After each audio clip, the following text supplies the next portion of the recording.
Hi, we're Christian and Alex, your hosts of The Product Bakery. In this podcast, we break down the key ingredients to build great products.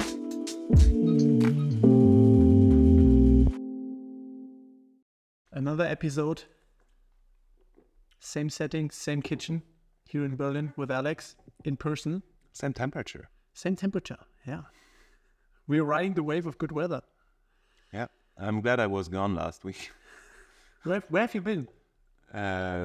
Lisbon. Oh. But it was like, when the weather here was shit, it was really nice over there. And when the weather got really bad there, it's now really nice here. So. Yeah. I'm jealous about your tan. Yeah. So Alex, last time we talked about building products on steroids, and I wanted to follow up on that. So my topic for today that I was planning to talk to you is about A/B testing. Ooh. I think something you might like. Mm-hmm. So, I mean, last time, just to quickly catch up on that, I just started with a little side project and learned a lot about product management and how to easily build products. But then I faced a little challenge, because building, in quotes, cool products is one thing, but the other thing is how do you sell and market it? Mm-hmm. And I mean, obviously, that's the toughest challenge, right? I mean, there's a reason why 90% of the startups still fail these days. I mean, that's the reason why there is big budget. That's the reason why there is usually big teams. Yeah, and bootstrapping and low budget projects are even tougher. That's something that I experienced. Nevertheless, I just noticed that if you have built a little product based on rapid prototyping, like we talked about last time, you need to come to a point where you bring it to out to the real world. Mm-hmm. Of course, you can play the long game with building up a community, with a website that is SEO optimized, whatever. So one approach that I was starting with was doing Facebook ads. Mm-hmm. And just to give you some background, I have a friend in Berlin, and he's living in a 220 square meter penthouse apartment. And do you know what he does for a living? He makes advertisements on Facebook for cat insurances.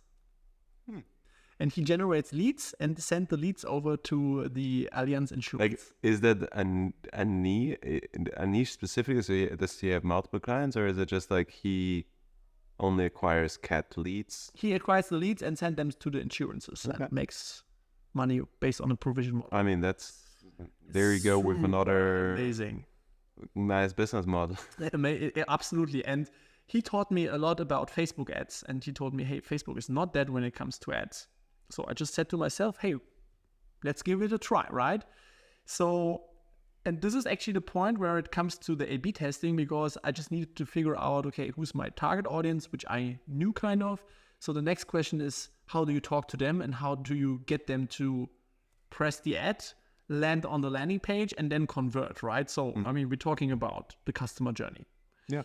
So, and I build a sales funnel, so to say. So you click on my ad, you fill out a survey, you give me your email address, you get in return test results, and then you land in my email funnel.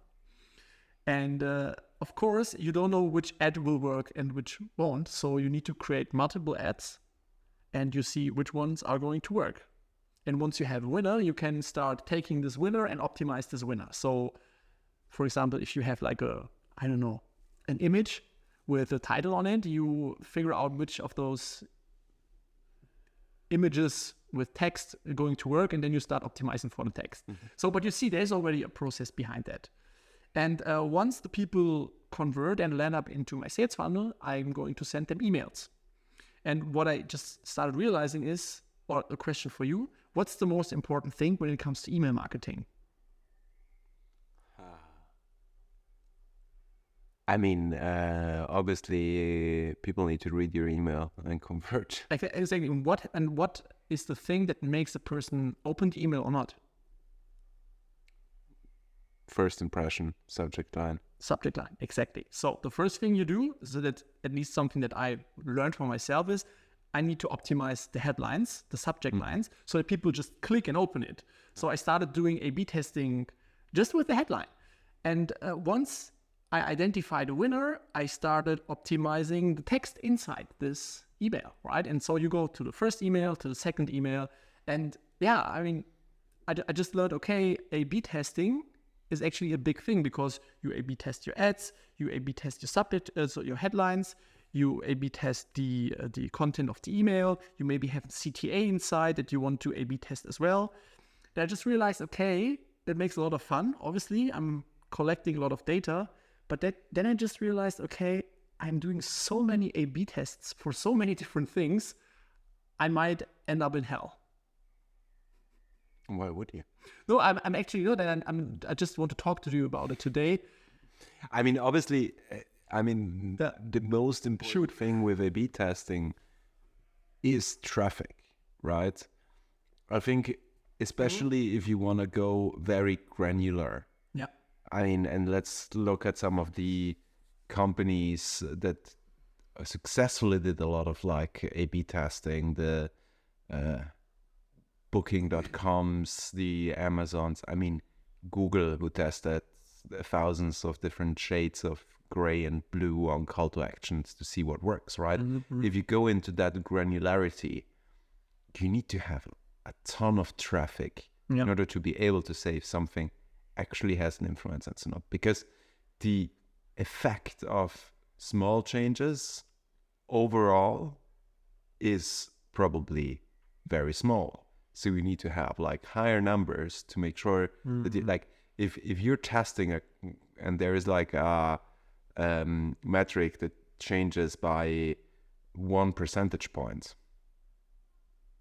the amount of users that you need behind it is like crazy. And then you even need to question yourself, is it like really worth it to make an optimization for 1 percentage point? It is if you make like millions of revenue a week. It's not if you're a small company, right? And I think it then also comes down to how significant are the results. Because like I can send 20 people to an A/B test and I see 10 and 10. I mean, you can have so many different factors to play into it and outliers that then you might interpret the A/B test wrongly. So you would really have to see like a massive difference. And you really also need to look at the numbers overall. What is your normal conversion rate, or what is your normal opening rate, right? So that you make sure that you don't interpret it wrong. Like if you have a 10% opening rate, it's kind of difficult with 10 people on each, right? Because like 10% on 10 people could be one person. So it could be that you have 0 on one, or you have 5 on the other, which then as a result gives you the impression that you have 0% versus 50% opening rate. But at the end, it's probably meaningless because the numbers were too low, right? So I think like obviously like this, the statistical significance, and everyone can Google different numbers, right? Or ask ChatGPT to help them like figure out when something is statistically relevant, or A/B testing tools even tell you that in many cases. But traffic, how different the numbers are, what the normal conversion rates in a specific flow is, those are important factors. I think like it's tricky, and I see this in a lot of companies, right, where people use this like, oh yeah, let's A/B test it just because they cannot agree on something or nobody wants to take a decision. A/B tests are often used to just like solve these conflicts. Oh, you say A, I say B. Oh, okay, let's A/B test it. And then you don't have a lot of traffic behind it, and you just like jump on the first spike because you want to interpret something, but at the end it could be that you just had like 5 outliers in there to completely mess up your data, and now you're optimizing for the wrong thing. And it's actually good that you mentioned that, because the way I approach it is, as you said, right? I mean, where do you start? I think obviously at the point where the funnel is the widest, which is the ad level, and then the first email. So at least this is how I approach it. Please challenge me. But now, and this is actually a good topic for discussion, is, so I am on low budget, which means I have an ad budget on Facebook, 25 euros. I have very effective ads. I get 20 leads per day roundabout, which means I have like a cost per lead roundabout, I don't know, €1, 20, something like that, which is, in my opinion, and also based on my cat insurance friends, very, very good. Nevertheless, I mean, it is, right? Like, I think a lot of companies with 20 euros, they wouldn't even get half of a client, right? Absolutely. However, so now, but still the point is 20 leads per day. And now I want to do A/B testing for, let's say, an email campaign or for my first email. Of course, I don't have a lot of traffic, but this is also something I wanted to talk to you. So the first email, I have 2 headlines, and I have roundabout for both emails, each email's 50 people who opened it, which is not that much, but you see different open rates. So the first email has an open rate of 60%, which is already also a lot. The other one has 30.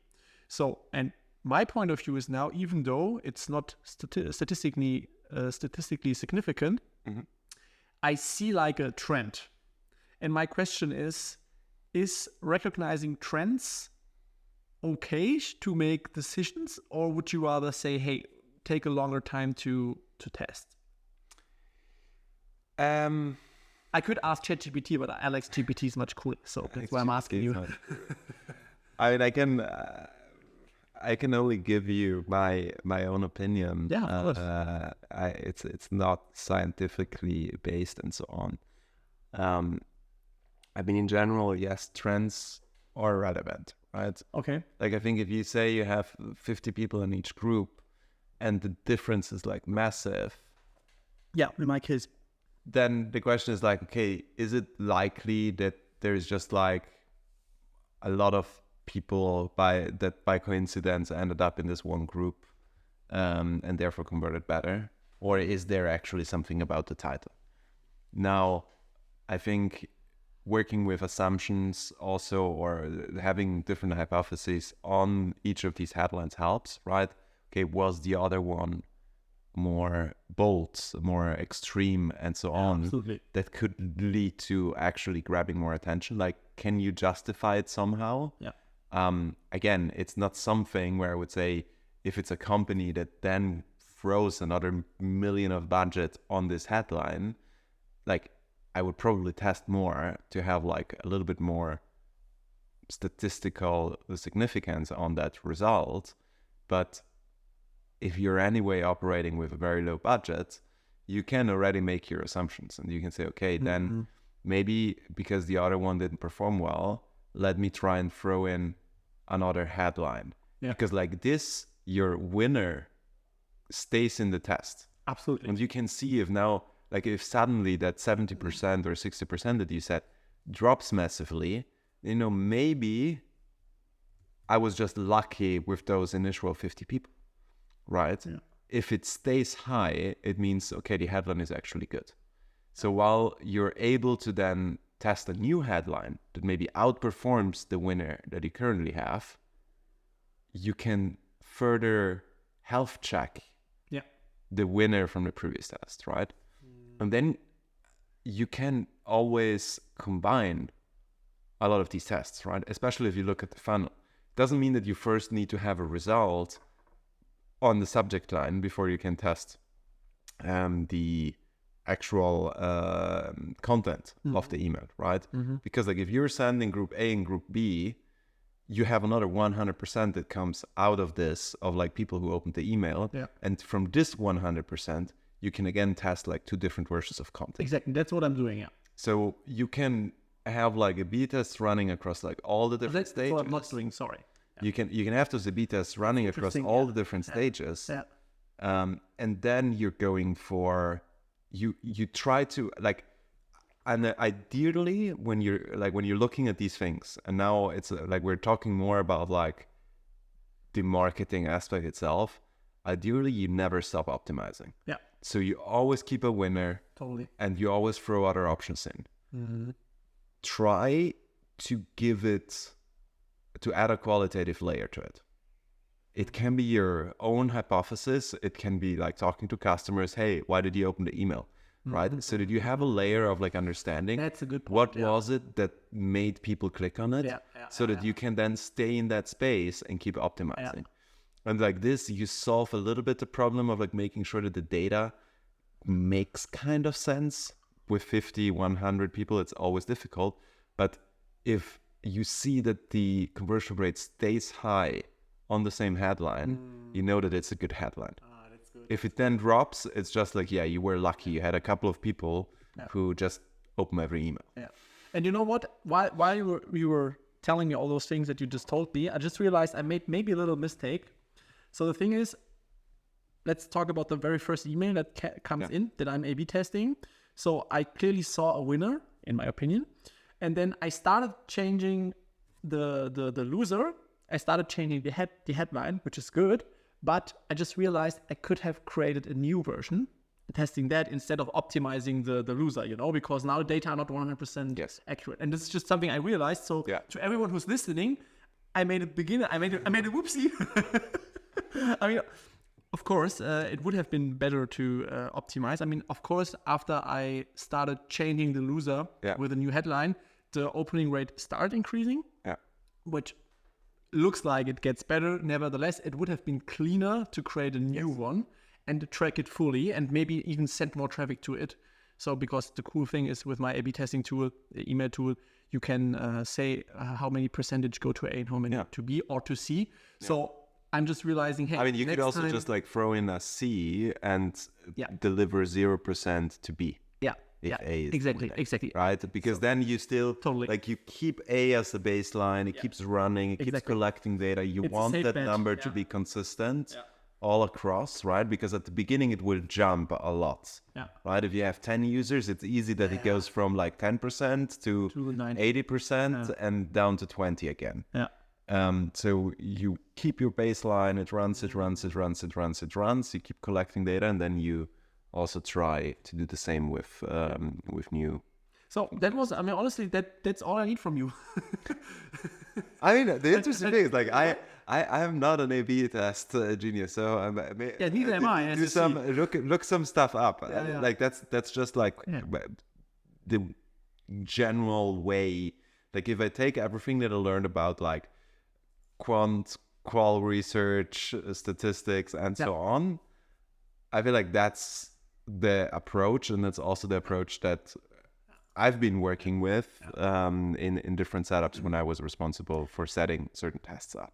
Believe me or not, I mean, everything I'm telling you sounds very logical, and this is how I did it, but I spent a lot of thoughts from, ad A/B testing to headline A/B testing to content A/B testing to CTA A/B testing, and so on and so on and so on. And to me, it makes a lot of fun. It's also a tough game, especially when you do not have that much traffic. And believe me or not, 2 days ago, I was going back to my statistics university paperwork, and I just started teaching myself the statistic mathematics to get back into the game, because I realized if I do A/B testing, I want to do it correctly, and I want to do it as clean as possible. And for sure, with low budget, you always test in a in a lower quality than with high volume traffic, which I don't have. So, of course. But maybe to someone who is, I mean, let's say you are working for a company and you want to try out something, you want to prototype something, or you want to do a low budget testing by yourself. I think this might be helpful. So therefore, I wanted to pick that topic up today. And I mean, I think so one more thing, sorry, I need to add that. I believe for product managers these days, it's so important that you do these things, so that you grab a little bit of company budget, that you know these things. Right? You can go to marketing and you can figure it out.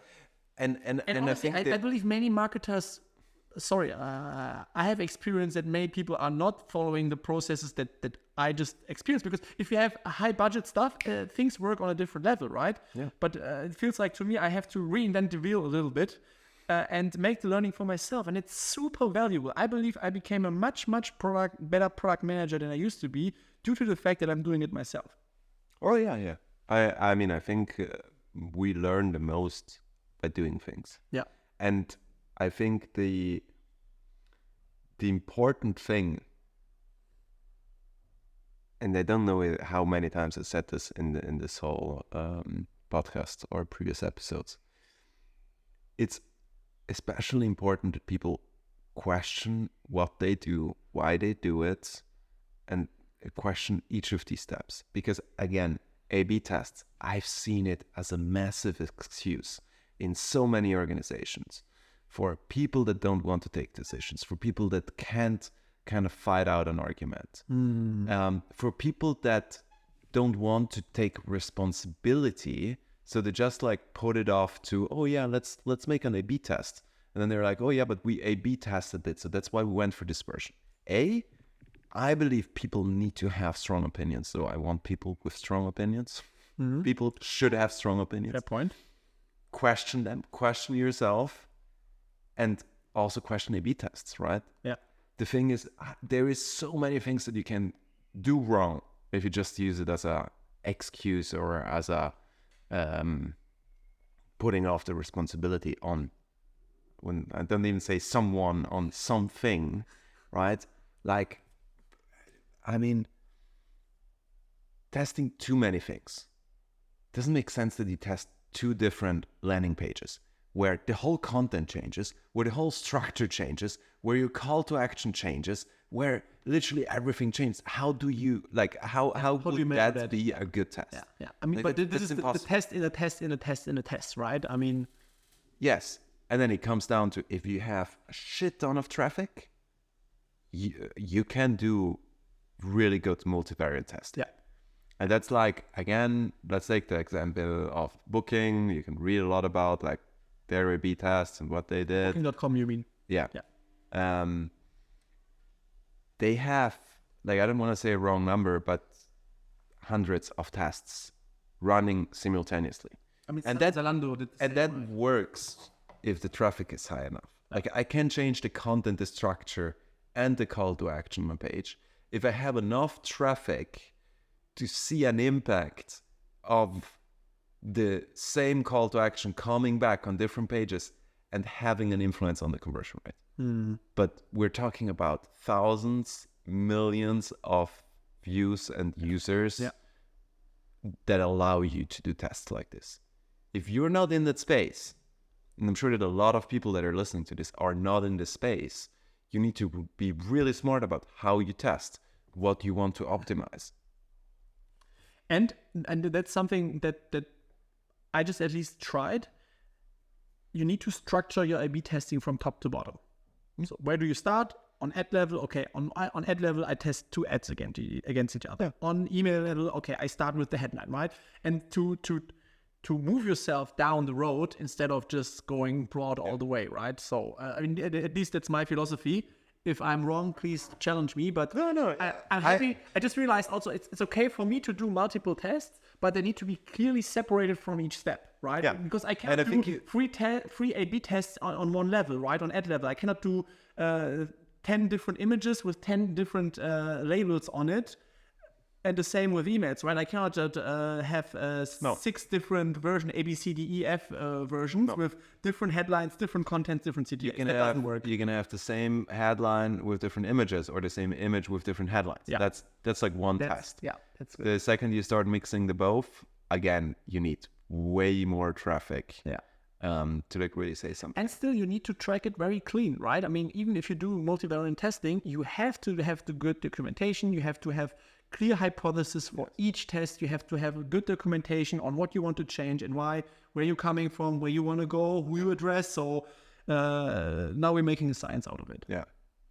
And then you also need to document the learnings. I think that's also the sad thing, where some A/B tests could have had or bring really valuable insights, and then you run the same A/B test 3 months in a row because someone has the same idea again. And talking about this, so it's good that you're saying that, because documentation is important.